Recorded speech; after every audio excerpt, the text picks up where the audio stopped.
Sometimes there's a game that comes out that is completely off your radar and you wonder how that ever came to be. In a gaming landscape where there are fistfuls of new games being released every single day, it shouldn't be a surprise when that situation happens, but it's a good feeling when you get your hands on a game and it delights you. The Rogue Prince of Persia was that game. I did not have this game on my radar at all. Maybe I was too swept up on the Hades 2 early access hype, or maybe I just wasn't paying attention. But when my co-host Court messaged our 3Dads chat and said, "Hey, I have the perfect game for you," I wondered just how good the Rogue Prince of Persia could be. I've dabbled in the Prince of Persia franchise, but I don't have the passion for it that most people do. When Prince of Persia: The Lost Crown was announced, I wasn't one of those people doing backflips onto the hype train. It looks good and Court had a blast playing it, but it quickly fell off of my radar as other games started to come out. Maybe that's why I wasn't in the know, in air quotes, about the Rogue Prince of Persia and didn't have it on my radar. I remember seeing it on some showcase because I vividly remember the color scheme, and roguelites will usually catch my attention. But there was something about it during said announcement that didn't grab me like one would have thought. Surely, I should have known when I saw who developed this game that this would have been right up my alley. The Rogue Prince of Persia is developed by Evil Empire Studios, the minds behind one of my favorite roguelites of all time, Dead Cells. For the uninitiated, there's some interesting drama, if that's a correct term, behind Evil Empire and Motion Twins in regards to Dead Cells, but that is neither here nor there. If you want to fully invest yourself in what happened, you can go Google it after this review. I think it would be pretty easy and honestly lazy for me to say this is Dead Cells with a Prince of Persia vibe and leave it at that. There's some pretty fun mechanics that differentiate the two titles. The Rogue Prince of Persia is a side-scrolling roguelite where you move through a level searching for all kinds of goodies until you find an exit. But this game is more than that. This is about the prince trying to save his village from the Huns. The Huns have seemingly burned down villages and palaces, and it's up to you to push them back and make sure that your people are fine. Along the way, you'll meet characters who will set up in your base camp and provide you with services to help you in your journey. When the prince dies, a magical talisman allows him to keep his memories. He knows he failed and it bothers him, but he continues his fight against the Huns. This also works for everyone at your base camp.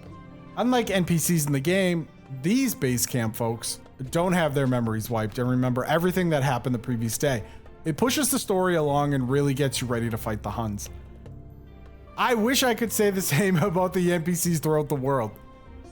Right now, a lot of the side characters just seem like empty vessels with a story that will be attached to them later.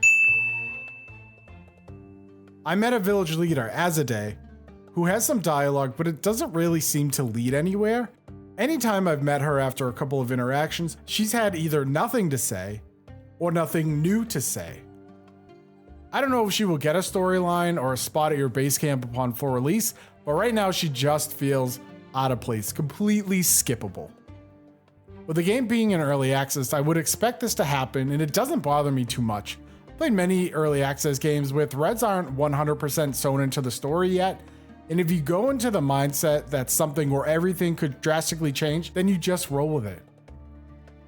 One part of the Rogue Prince of Persia that really surprised me was the movement. It's incredibly fluid. Jumping from platforms to poles, jutting out of the wall, to wall running feels excellent. Yes, wall running in a 2D roguelite.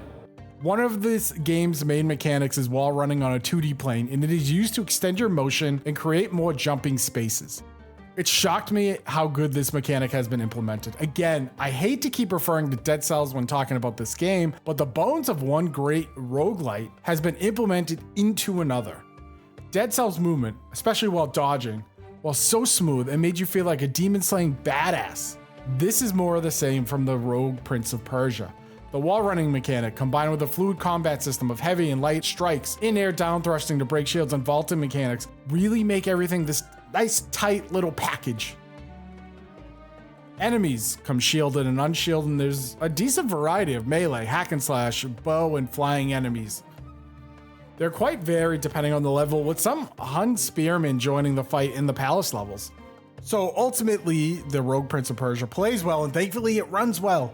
I've been playing this one primarily on my Steam Deck, and I've been able to hit anywhere between 45 and 60 frames per second. The nice thing about a game like this is it's pretty much download and play. There are no setting changes needed in a bigger game like Baldur's Gate 3 or Helldivers 2 to make it run. In the words of Todd Howard, on my PC, it ran extremely well, which isn't a surprise if a game can function on a Steam Deck. I have a 4K 75Hz monitor, and the Rogue Prince of Persia looks so good. So good. As I said on our latest episode of Three Dads and a Console, the game pops. The use of yellows and pinks and blues and purples are such a breath of fresh air among a gaming landscape that loves its blacks and grays and whites. There's so much color in this game, and Evil Empire did a wonderful job with the look. It's different. And it's a good type of different. And finally, I've enjoyed my few hours with the Rogue Prince of Persia. It will continue to get heavy rotation on my Steam Deck. If you're looking for a good roguelite that differentiates itself from the juggernaut that is Hades, put this one on your list.